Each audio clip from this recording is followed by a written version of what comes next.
Hello guys, this is Yagya Chabra and you are watching the second part of the money market. On first part we see definition of money market, characteristics, features, borrowers which is central bank and scheduled commercial bank, NBFC or bill broker and treasury bills. And now we learn remaining instruments used in the money market. For we start from certificate of deposits. Certificate of deposit is a negotiable money market instrument. Certificate of deposits issued by one corporates to the investors. That is a money market instrument. Issuance as a promissory note. Promissory note means ये होता है कि कोई sign करके देता है, मतलब एक सर्टिफिकेट में लिखता है और प्रॉमिस करता है कि मैं आपको इतना इंटरेस्ट दूंगा. That is called promissory note. Guideline issued for CDs मतलब means certificate of deposits are presently govern by various directives issued by RBI. अभी इसको गाइड करता है आरबीआई. जो उसके नॉर्म्स हैं जिसने इशू किए हैं उससे ही ये गवर्न होता है. तो they are three features of certificate of deposit. First, negotiable instrument, promissory note and guidelines issued by SEBI. अब इसकी एलिजिबिलिटी क्राइटेरिया है. First of all, schedule commercial bank issue कर सकता है certificate of deposit, but excluded regional rural banks and local area banks. Regional rural banks वो होते हैं जो छोटी छोटी जगहों पे गवर्नमेंट लगाती है, गवर्नमेंट स्टैब्लिश करती है, और लोकल एरिया बैंक्स भी वो छोटे छोटे होते हैं. So this is excluded from the eligibility criteria. And second है all India financial institution up to the umbrella limit fixed by RBI. All India financial institution different होते हैं फाइनेंशियल इंस्टीट्यूशन से. जो फाइनेंशियल इंस्टीट्यूशन होते हैं वो all over financial institution होते हैं. ऑल इंडिया फाइनेंशियल इंस्टीट्यूशन एक अलग कैटेगरी है. इसे गवर्नमेंट स्पेसिफाइड करती है जो ऑल इंडिया फाइनेंशियल इंस्टीट्यूशन है. Up to the umbrella limit means maximum limit fixed by RBI. अब एग्रीगेट अमाउंट, अब वो कितना रेज कर सकती है amount from the market. So there is a limit. Bank raise कर सकती है जितना CRR और SLR की requirements stipulated by RBI. Means 25% means CRR चल रहा है 25% और SLR चल रहा है 20%. सो उसकी जो नेटवर्थ है उसका 25%, तो वो सिर्फ उतना ही रिस्क कर सकती है from certificate of deposits. And all India financial institutions issue CD with other negotiable instruments up to the maximum of net 100% of the net worth. Means जैसे CDs इशू की उसने 60% की और अदर इंस्ट्रूमेंट्स किए 40%, तो वो इक्वल्स टू 100%. वो इससे ज़्यादा इशू नहीं कर सकती है सीडीज. अब अदर इंस्ट्रूमेंट्स क्या इशू कर सकती है? वो कमर्शियल पेपर हो सकते हैं, इंटर कॉर्पोरेट डिपॉजिट्स हो सकते हैं. सो ये भी मनी मार्केट इंस्ट्रूमेंट्स हैं, ये अपन अभी आगे ही पढ़ने वाले. उसके बाद मिनिमम साइज और डिनोमिनेशन. अब कुछ उसे डिवाइड करने वाला फिगर तो होना चाहिए, तो उसका डिवाइड करने वाला फिगर है मिनिमम 1 लाख रुपीज़. और in multiples therefore means 1 lakh, 2 lakh, 3 lakh, 4 lakh, 5 lakh, मतलब उसका डबल. अब मैच्योरिटी, बैंक जो इशू करेगा उसकी maturity not less then 7 days but not exceeding 1 year.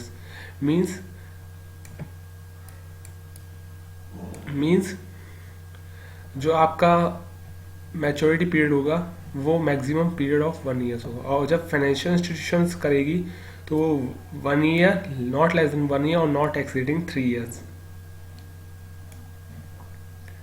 It's a maturity period. अब this is another instrument which is intercorporate deposit. Intercorporate deposits means this is a first corporate, A corporate, this is a B corporate.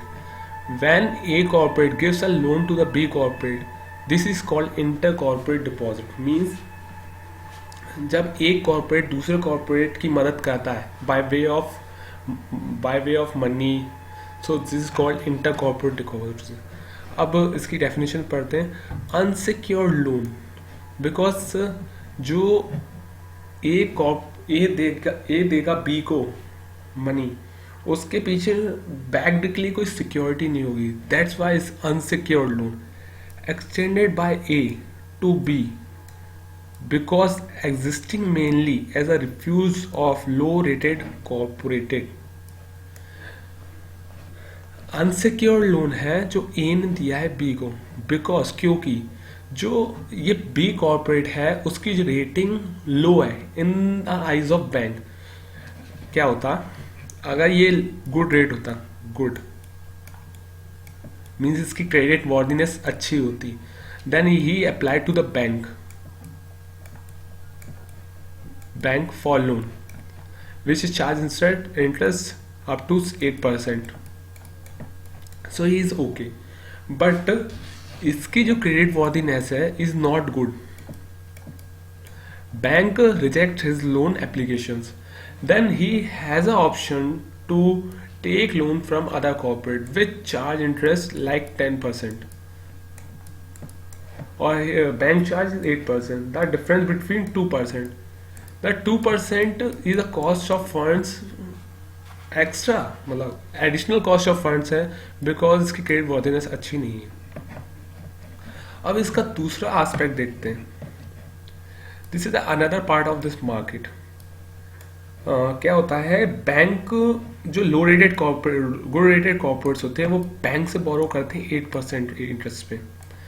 Then he gives a loan to the low rated corporate like B, this is A, and charge a rate of 12% interest.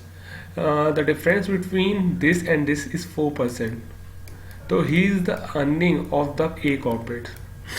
Means good rate corporates earn benefit from the necessity of low rated corporates. This better rated corporates borrow from bank and lend to low rated corporates at a high rate of interest. This is another part of this.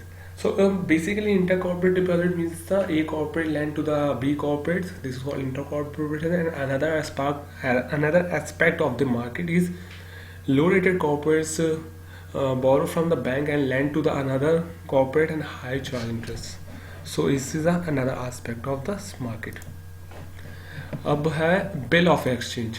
This is another instrument of the money market. First of all bill of exchange arise कब होता है? Seller of goods and service and is a buyer of goods and service.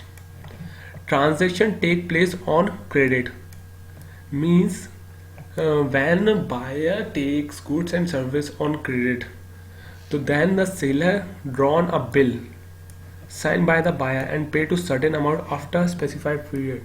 So this is जो bill होता है इसे बोलते हैं bill of exchange. Bill of exchange means ये this is the short term loan type का हो गया which is like in balance sheet अपन लिखते हैं debtors in the book of seller. So this is a debtor and he is a creditor. So this is so the bill is a money market instrument. Okay. Then जब ये bill seller के पास होता है, like buyer specified that he pays after 6 months.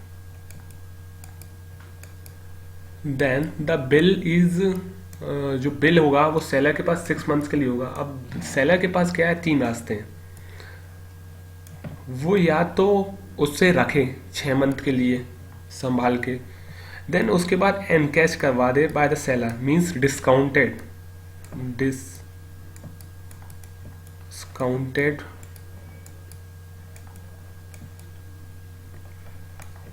Bye the bank,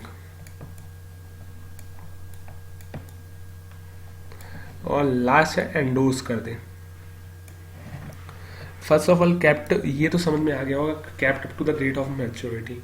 अब इसके बाद है encash by the seller, means seller goes to the bank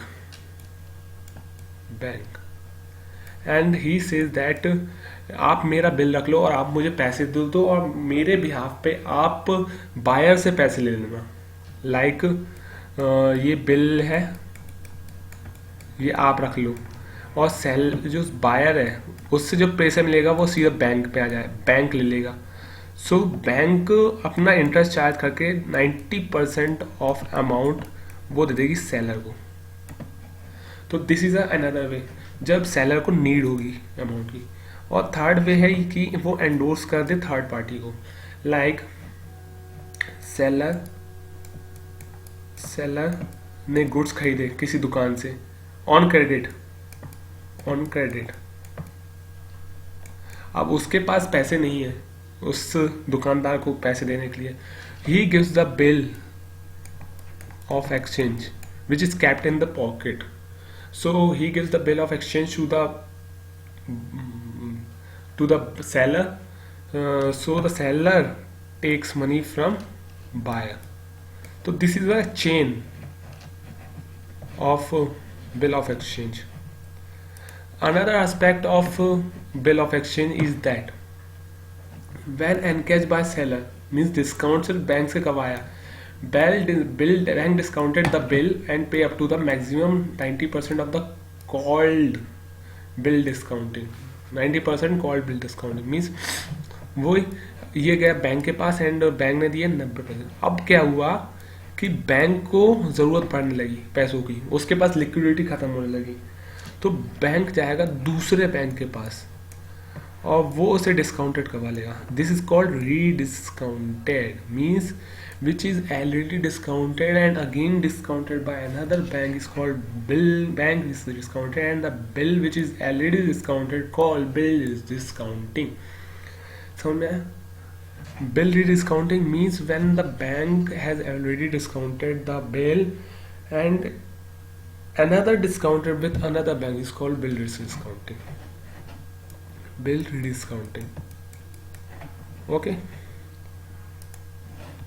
अब एक इंस्ट्रूमेंट है which is known as commercial paper. It is very useful in the current market because various company needs funds from the money market for a short term period and its uses commercial paper. First of all is a privately placed instrument, मतलब means a select ये issue होता है means selected group of investor which is either be 50 or 100 investors group. This enable high rated corporates borrower to diversify short term borrowing and provide an additional instrument to the investor. Means जो corporate borrowers होते हैं जो high rated होते हैं उनका capital market में तो उनकी बोरोइंग होती है और डेट टू मार्केट, तो वो डाइवर्सिफाई करती है अपनी बोरोइंग। तो this is a way to diversify his borrowing in money market also. अब जो प्राइमरी डीलर होते हैं and satellite dealer and financial institution also eligible. अब what your question is what is primary dealer? Primary dealer is merchant banker. Merchant banker is a person who manage the issue of shares or any other activity. Merchant banker को अपन primary dealer इसलिए बोलते हैं because he under rights the government security which is issued in the money market. I think I am so very एक बार बोलता हूँ। Merchant banker is a person who underwrites the security of a government which is issued by RBI on behalf of the government. This is called primary dealer, and His assistant is called satellite dealers and financial institutions, you also know. There are three eligibility criteria of the issue of CPs.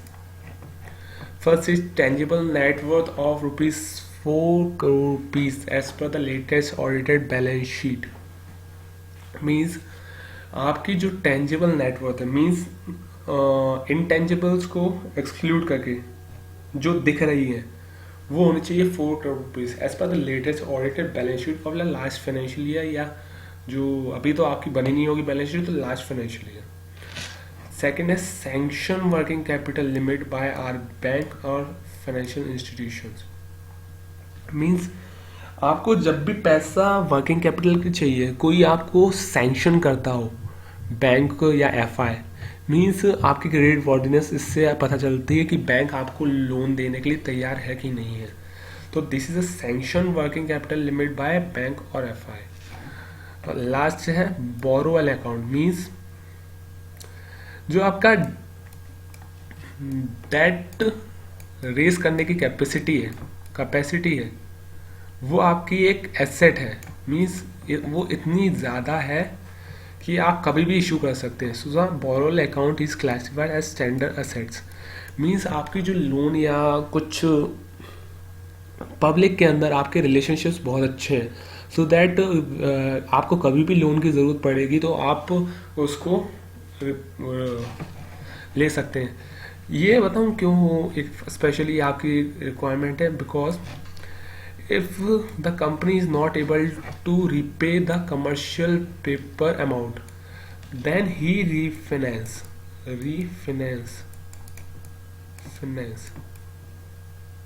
from the standard account. Means if the commercial paper issue is 20 crore rupees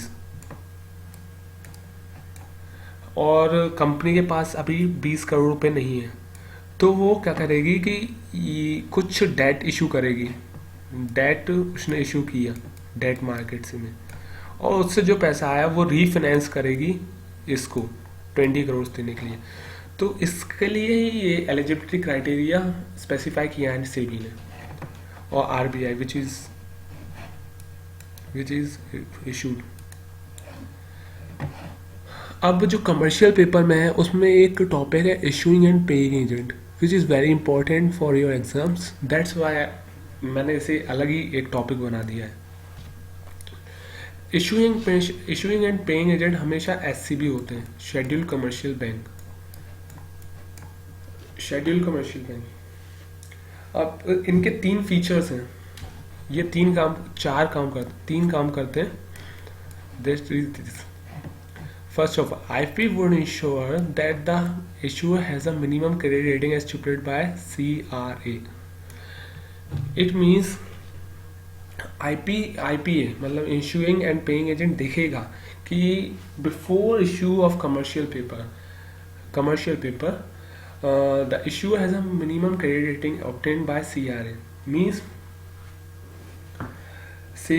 RBI specified that before issuing commercial paper, the issuer has required to obtain rating from credit rating agency. This is credit rating agency like CRISIL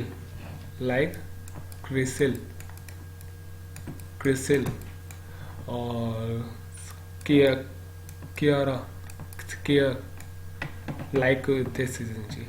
And the amount mobilized, मतलब जो amount मिलेगा अपन को इस issue से, वो through issuance of CP means commercial paper is with in the quantum indicated by the CRA for the specified rating. Means जो अपन amount raise करेंगे from the market वो with in the specified limit है ना, वो जो rating के हिसाब से जो रेज हो रही है, और the approve by the board of director which ever is lower. इसका एग्जाम्पल मैं देता हूँ. लाइक क्रेडिट रेटिंग मिली है B. It means which is moderate risk है इसमें. तो इसके हिसाब से मुझे पता चल रहा है कि मैं 50 करोड़ रुपीस का रेस कर सकता हूँ अमाउंट. और बोर्ड ऑफ डायरेक्टर ने अप्रूव दिया है 60 करोड़. तो whichever is lower, this is lower, तो then we raise only 60 crore rupees from the market, because this quantum is indicated by the rating. So एक बार और पढ़ रहा हूँ मैं. IPA would ensure that the issuer has a minimum credit rating as stipulated by the CRA and the amount mobilized through issuance of CP is within the quantum indicated by the CRA for the specified rating or approved by the board of directors, whichever is lower. उसका second काम है IPA has to verify all the document submitted by the issuer. अब क्या होगा, जो issuer होगा ये तो एक एजेंट है, मींस इंटरमीडियरी. तो क्या है, इशूअर ये IPA है और ये है पब्लिक या कोई एजेंसी. तो इशूअर क्या सबमिट करेगा, उसे डॉक्यूमेंट्स. तो IPA वेरीफाई करेगा all the document submitted by the issuer, like copy of board resolution होगा, ऑथराइज सिग्नेटरी होगा, तो ये वेरीफाई करेगा. उसके बाद थर्ड काम है जो certified copies of original documents होंगी, मींस जो ओरिजिनल डॉक्यूमेंट्स की जो कॉपीज होंगी जो वेरीफाई की है उसने IPA ने, वो कस्टडी में रहेगी IPA की till the date of the issue of commercial papers. उसके बाद है जो ऑल द बैंक्स, जो शेड्यूल कमर्शियल बैंक है, acting as IPA, means IPA मैं बोला ही पहले, इशूइंग पेमेंट एजेंट ऐसी भी हो सकता है. तो जो बैंक एक्टिंग कर रहा है IPA जैसे, वो should submit data, this is called data, on the online return filing system within 2 days. अब this is short form as ORFS, ORS नहीं, ORFS, online return filing system. It is a single window system.